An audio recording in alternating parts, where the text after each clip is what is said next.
right, further discussing cognitive development in middle childhood, about age 6 or 7 to about age 11.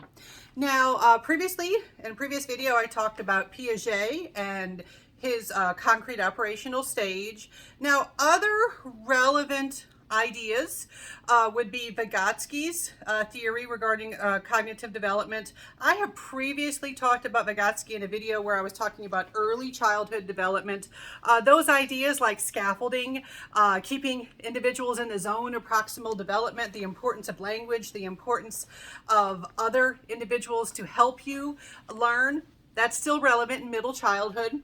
Another relevant theory is information processing theory, where this got started with considering the human mind or brain as a computer, where you have something like a hard drive, something like input from mouse, keyboard, touchscreen interactions, that you have, you have things like short-term memory versus long-term memory. You have long-term storage. And yes, those are also relevant to middle childhood cognitive development. One really important thing that happens is with, I'm getting reminders on my phone. I've got a thesis meeting today. Can't make sure I don't forget about that. So another thing is that long-term memory. Now, remember short-term memory versus long-term memory. If you know the distinction between these two, short-term memory is current. It's what you are working on right now. Right now, you're using your short-term memory to maybe take notes on this video.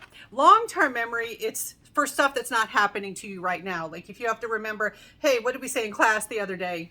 That would be your long-term memory.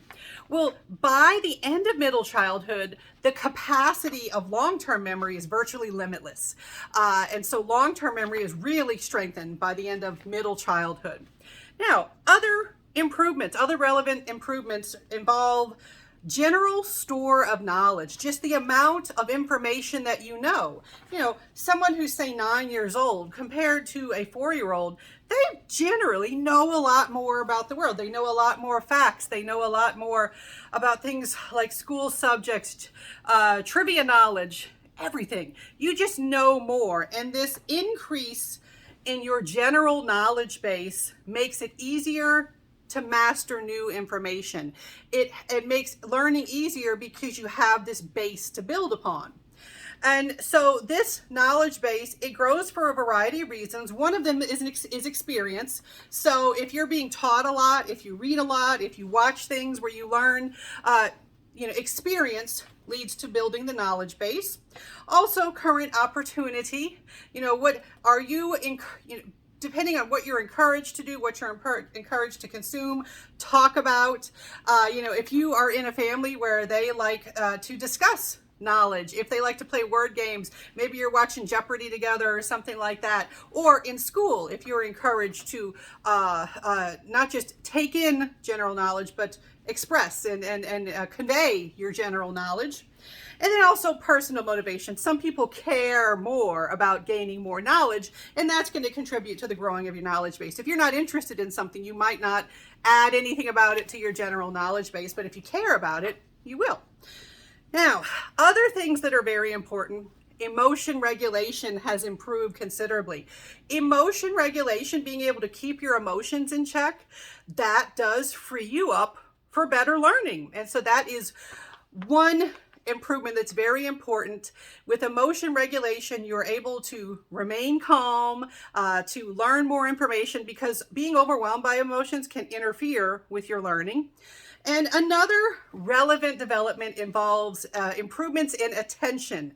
Attention is your filter, where you get to say, okay, this other stuff is irrelevant. I am going to filter that stuff out, and I am going to attend to what is important.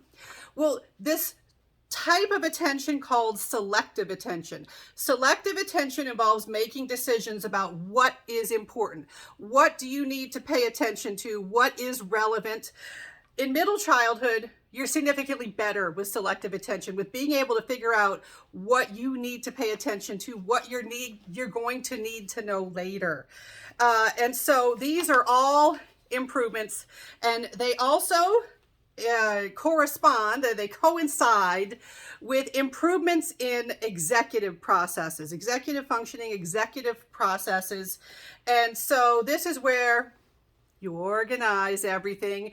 The executive is like the leader, right? The prefrontal cortex is improving. It's going to keep on improving and maturing into adolescence. And so your control processes are improving in middle childhood. So memory, you have strengthened memory. You have faster processing speed thanks to things like myelination and experience, practice, using your synapses, your pathways. You have a higher knowledge base. So you are better able to organize, prioritize, like, hey, I need to know this more than this. I have a quiz this week. You have your priorities about what you need to learn. And also, you can direct your operations. You can, it's like you're better able to control how your thoughts happen. All right. And so prefrontal cortex is very important for these improvements, but also just general experience helps too. So experiences at school, experience at home, experience with peers, they all contribute to these improvements in executive or control processes.